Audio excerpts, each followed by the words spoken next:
Top of the morning to you, and welcome to this week's edition of Eagle Eye News, brought to you by the Bishop Carroll Broadcasting class. My name is Matthew Kelly, and I'm joined by Jeffrey Birch. Jeffrey? Thanks, Matt. Last week, the difference in the broadcast was the ashes on Braden's head, which several people caught, and the watch on Jake's wrist, which no one caught. So be on the lookout for this week's difference. Are you wearing green today, Jeffrey? I am not, and that's because of some broadcasting magic. So we get this background here from a green screen. So if we were to wear green, like for St. Patrick's Day, it looks like this. So we won't be wearing green for this broadcast. Sorry, guys. Well, let's go take a look at what St. Patrick's Day is all about. Welcome to Storytime with Chris. Today we are going to go over the story of St. Patrick and his life. Are you kids ready? Aye, aye, Captain! All right, let's get to it. St. Patrick was born in Britain during the time of Roman rule.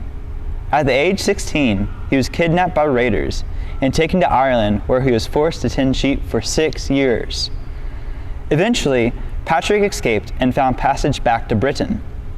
Patrick converted to Christianity and became a priest and later a bishop.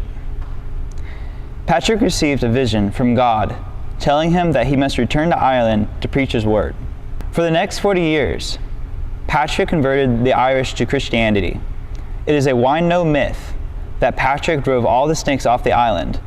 This symbolized the driving away of paganism. Patrick died on March 17, 461, in the same place where he built his church.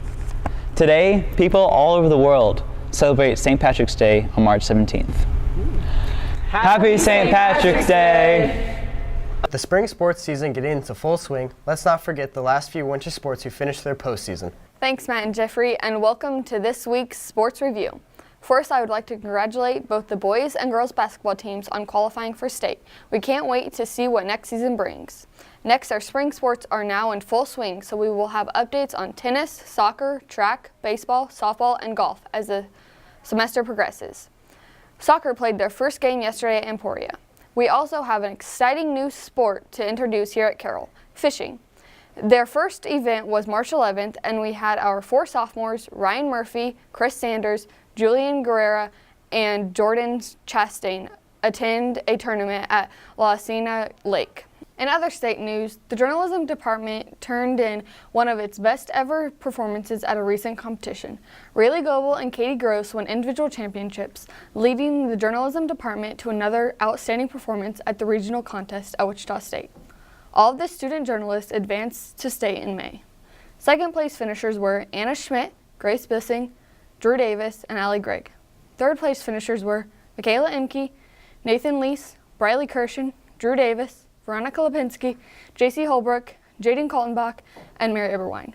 Honorable mentions went to Rayleigh Goebel, Drew Davis, J.C. Holbrook, Suzanne Howie, Michaela Imke, Allie Gregg, Mary Eberwine, Monica Martin, Katie Gross, and Shane Hauserman.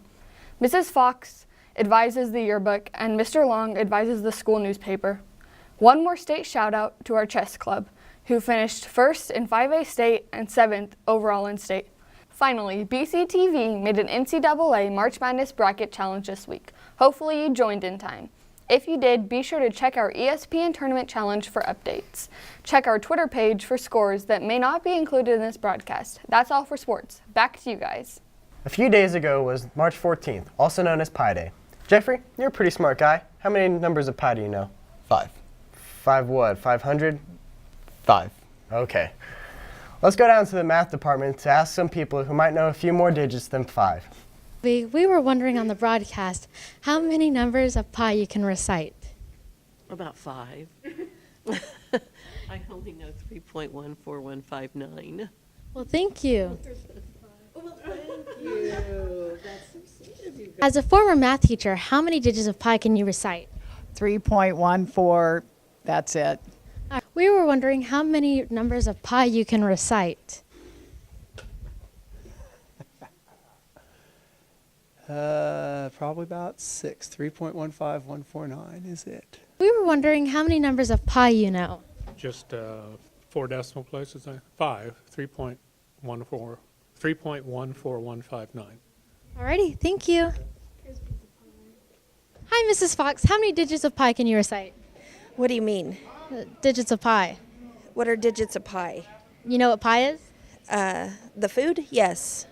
The annual testing day is April 19th. While I'm enjoying my day off, the juniors will be taking the ACT test, the sophomores and freshmen will be taking the Aspire tests, and the seniors have the option to take the ASVAB test for those interested in going into the military. Here's Jake Campbell with some study tips. Ladies and gentlemen, right now I am on a mission to try to collect all of the best advice that teachers can give one student who is looking to take the ACT. Now, this is very important information that I'm gathering, so I need to talk to the best of teachers, the best and brightest of teachers, in order to get my expert compilation of answers. So let's go. All right, Mr. Manning, what is one tip that you could give anyone, any piece of advice to study for the ACT? Well, the best thing you can do to prepare for the ACT is to be consistent. Find a book, find some flashcards, find a website that you like, do 20 minutes a night every day. Several months out from your test, you'll be a lot better at it. That's some top-notch advice. Christian, if you could give one piece of advice to any person preparing to study for the ACT, what piece of advice would you give to them? Score above a 20. You'll go to college. Good advice. Miss Ellsworth, if you could give one piece of advice to any person who's about to take the ACT, what piece of advice would you give? My advice would be to decide what bubble you're going to fill in before you walk into the test, and if you have to guess on an answer or do the frantic bubble in at the end of the test before time's called, you bubble in that same circle every time. Oh, some very good information. That was good stuff. That was good stuff. Right out. That was good stuff. Good stuff. Mr. Mance. Oh, Mr. Mance. Okay, we need one piece of advice to someone who's taking the ACT right now. Hurry, we need it right now. We need it right now. Eat a good breakfast and pray hard. Eat a good breakfast and pray hard. You heard it here, folks. Now let's go. We got it. Let's go. Thanks, Jake. With spring break next week, Brendan went to the lunchroom to see what students have planned for their week off. I'm here with Daniel Sosa Raya. Daniel, how you doing? I'm doing great, sir. That's good to hear. What are you doing for spring break? I think I'm just gonna chill at my house, maybe take a dip in the pool if the weather's pretty nice. Comfortable. Allison, what are you doing for spring break? Watch March Madness. Sounds nice. I'm here with Amanda. Amanda, how are you? I'm good. What are you doing for spring break? I'm going to Florida and going out to the beach. Sounds like fun. What are you doing this spring break? Just playing Xbox. Absolutely. James, how are you doing? I'm doing good. Good to hear. What are you doing for spring break, James? I'm going to visit my grandma in Loop City and my grandma in Great Bend. What are you doing for spring break? I'm going on a mission trip to Gallup, New Mexico. Sounds nice. Hey, I'm here with Mr. Ebright. How you doing, Mr. Ebright? I'm doing well. Good, good. What are the plans for spring break? I have a stack of papers to grade and baseball. Thanks, Brendan. The Bishop Carroll physics class just completed their stake bridges, a massive project that strives to see who can build the strongest bridge. Let's go to John Henry Marks, a student in the physics class, to ask him about the process. I'm here in room 207 with John Henry, and we're breaking some bridges. We're here to ask him a couple questions about his process in building his bridge. John Henry, how long did you spend building your bridge? 120 hours. Wow, that's a lot of hours. What kind of things did you do while you were building your bridge, like, putting it together? Oh, a lot of that time I spent making jigs. My dad was helping me on that. I named the bridge after him, actually, Terry Marks Jr. And a big chunk of the time is actually I had to hand cut each of the individual truss pieces on here. That took many weekends. All right, so how did you decide on your design for your bridge? I talked to civil engineer Michelle Winkleman, and she was very adamant about a truss bridge was the way to go. So. All right, well, there you have it. This is the bridge that John Henry decided to make, and it looks like it's going to do well. So back to you guys. Keep it. Keep